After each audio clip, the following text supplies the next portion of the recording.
So you're starting YouTube, you need your topic that you're going to talk about, and that's tricky. So in this video, I'm using a real world example, and I'm going to go from the point where I had the great idea, which was my last video, through to the point where I've checked everything out and the topic seems to me to have a really good chance of success. So this is for me, this is for this channel. It's going to change the channel topic after the end of these videos, and it's a real world example. Let's hope I can get it right.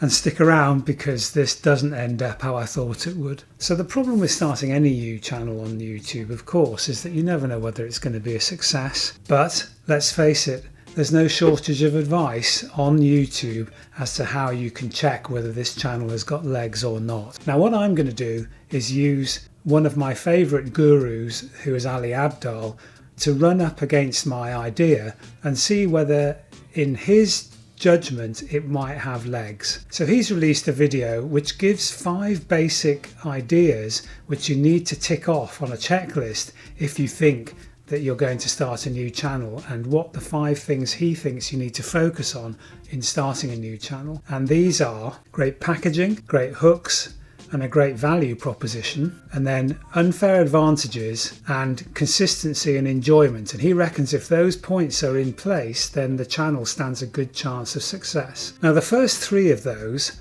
I reckon we can park for the moment, because what we're looking at here is the topic of the channel itself, and I reckon the last 2 are the ones which we need to focus on here.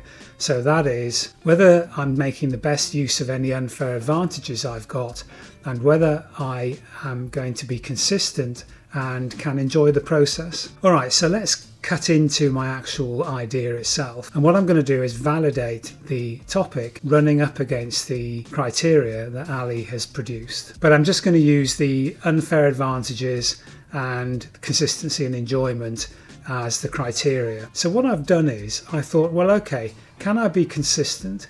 Well, I can be consistent if I've got a load of ideas on the topic. I don't want to have to scratch around after maybe releasing 5 videos to fit and feel like I've run out of ideas already. So in order to test that, I thought, what can I do that will dive deep into that and see whether I do have enough in the tank to produce the videos? And I thought, okay, why don't I try and write down 50 video topics just to see whether I can come up with, even now, 50 topics for videos, because that, if I released one a week, would basically give me the first year's worth of topics, wouldn't it? So that's what I did, and I produced a list which goes down to 53. Don't forget, the idea that I've got is a channel based around the idea of the importance of optimism in life. So I've generated 50 titles, and that seems good, and I was careful not to kind of duplicate the titles, so I reckon I've got 50 titles around optimism. So consistency, I think I can knock on the head quite easily, because I reckon I've got a good store of ideas. Now, if you're not aware of the whole idea of unfair advantage, can I suggest you invest in a copy of this book? It really resonates with me, and it resonates and is recommended by Ali as well. I think it has a lot to say about how to leverage your strengths, things that you can do well that other people can't, things that you find easy and you're quite surprised when not everybody else finds easy. Now, when I look at that with optimism as a topic, I think, well, the world is pretty full of optimists. Let's face it, you can put all the entrepreneurs in there because we're all optimistic. Then you've got a lot of people who've studied psychoanalysis and things like that, who understand the impact of optimism. And so I began to think, am I actually going to leverage any kind of unfair advantage with the topic of optimism? And do you know what? I'm not sure I am. You have to be realistic with this stuff. And this brings me on to the key takeaway from this video, if I'm being honest here.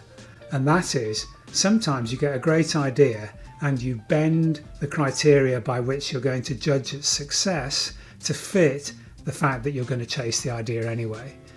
I'm guilty of that. I've done it before. This is my 100 and some odd video.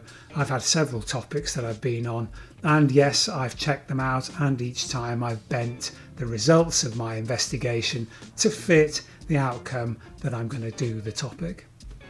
This time I resolved to be different, and so I thought again about optimism as a topic for my channel, and I honestly think I don't have enough of an unfair advantage to use it as the topic for a channel that I'm going to run, which is a disappointment. I've spent 2 days on this, trying to work through things, doing that list of 50 titles.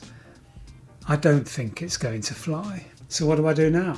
I'm going to go back to first principles and do the process again, but this time I'm going to try and work out where it is that I believe I have the unfair advantage a little bit earlier on in the process, so I don't run up against this dead end again. So my next video is going to be about me working out where my unfair advantages are, not just what I'm interested and enthusiastic and can be consistent about.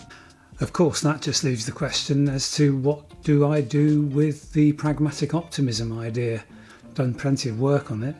Well, it's there, it's out there now. I've published this video. If you want to use it, that's absolutely fine with me. It would be nice if you could subscribe to the channel to see where it goes next. There's just a quick way of saying thank you. Don't forget, back in this video there are 50 video titles if you wanted to use them. Anyway, if you subscribe, you'll see what happens next. Thanks, bye.